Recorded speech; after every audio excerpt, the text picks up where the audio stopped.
Want some advice for the best gift ever? Write a letter to your future self. I've written myself several letters over the years, and I'm going to share with you some advice and some ideas on how to bring this magical energy into your life too.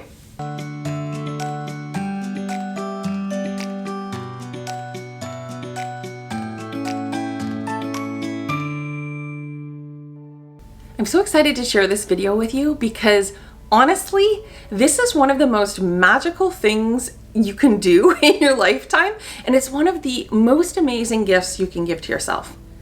I started writing letters to my future self in 2000. So this is 2021, 21 years ago. And I've opened a few already, and I have several for different milestone birthdays in the future and different events as well. But it's just so magical to be able to have these. I recently had my big 50th birthday, and we're in the middle of a complete COVID-19 lockdown. It was not even close to the birthday I was anticipating. Nobody could leave their homes, really, not much. Nobody could socialize, things were closed, couldn't hang out in a park, couldn't get together. It was really not what I had envisioned for this big birthday. But here's the thing. I wrote myself not one, but 2 letters. Well, here's the thing. Technically, I wrote myself 3 letters because I opened this one and it's dated February 2010. But when I opened it, there was also a letter in there from 2008, which I had forgot to put in another envelope. So technically, I got 2 years worth of, "Hey Liis, how's it going?" letters to myself. And then I wrote another one, and it's dated December 23rd, 2013, which was a massive ice storm here in Canada. These were beautiful gifts of light and energy, and they made me laugh, they made me cry. I got really deep in one of them with gratitude, and it's just magical. I want to share with you just a little bit from one of them. And this one's from 2013, and when I wrote it, my health was really, really, really bad, and it was a really dark time. But reading it now, I have such gratitude. So it's something from the past that came and uplifted my spirits, and it's something that you could write too. So I wrote, "In the last 24 hours, I've thought of doing meditation recordings and building up a health and wellness website. Or perhaps Liis on Life YouTube channel. Well, I've thought of this for some time, but this week it's like a bolt of lightning has put these thoughts into overdrive. Never forget what a powerful and humbling experience it has been being decimated and brought down to your knees. Never forget being in chronic pain on every level of your being. Never forget feeling like there was no light at the end of the tunnel.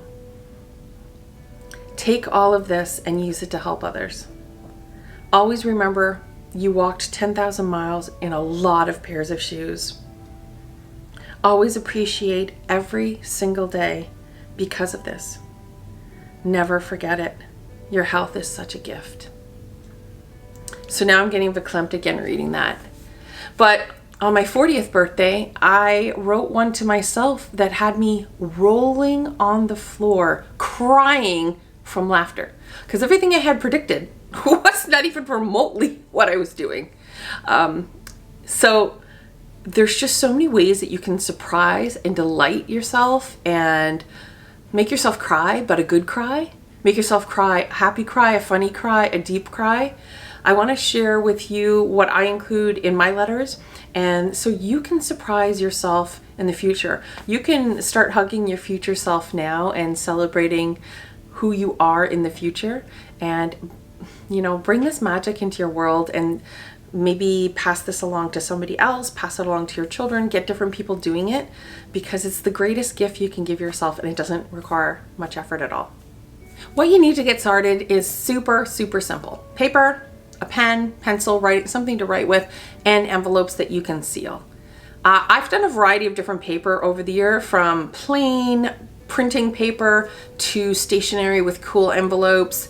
Something you might also want to do is buy a card. So if you have a big birthday in the future, you can buy yourself a card for that and put the note in there.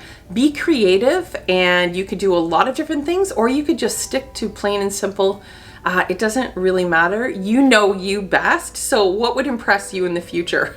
Do that.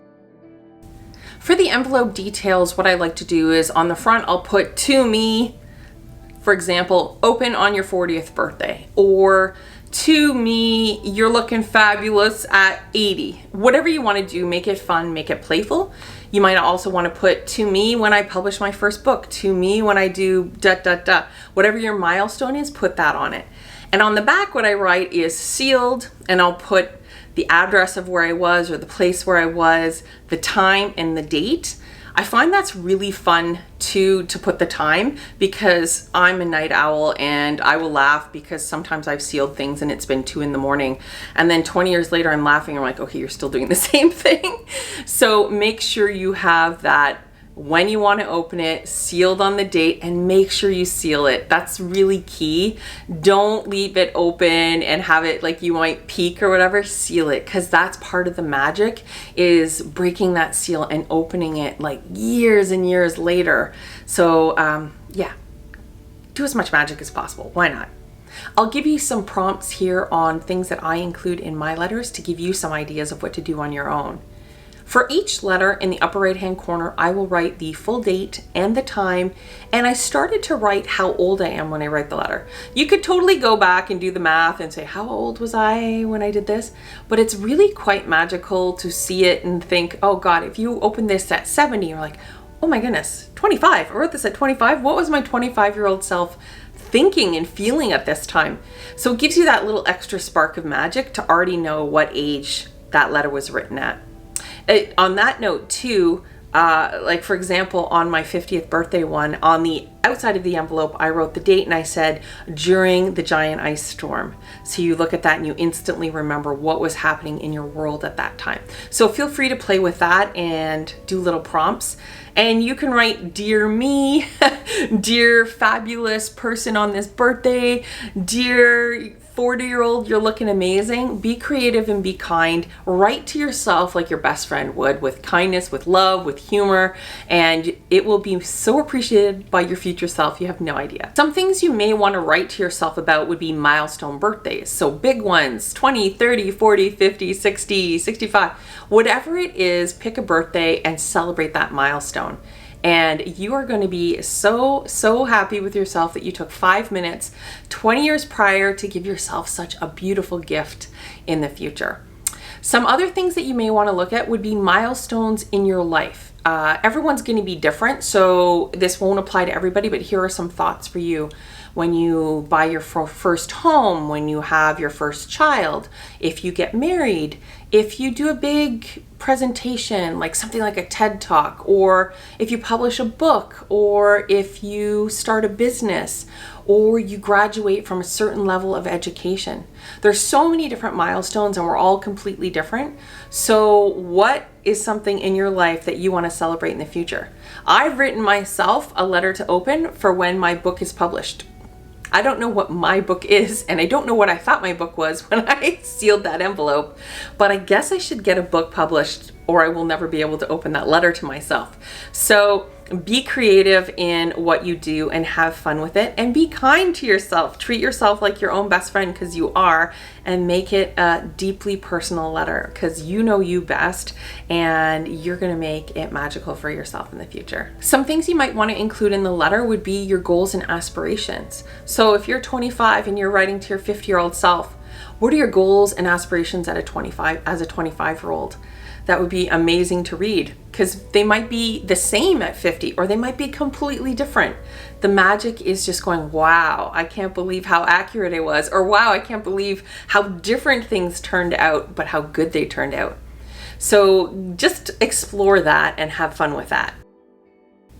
You might even want to include a photo in there. I know we don't develop photos anymore, but if you have a way even to print one off at a printer somewhere or scan it somehow and put that in there and surprise yourself, that would be magical. This one for my 50th birthday, I had a picture in there that made me cry again with gratitude, and I forgot I put it in there. So it was a really amazing surprise to get that. And if you can do a picture, do a picture. Do something that will make your future self smile and laugh. I so hope you write a letter to your future self. In fact, I hope you write many, many letters over many years to your future self. We all need to be our own best friend, and I can't think of a more magical way of gifting yourself with joy and love through all time and space. So I am wishing you so much fun and magic as you start your letter writing, and I will see you in the next video.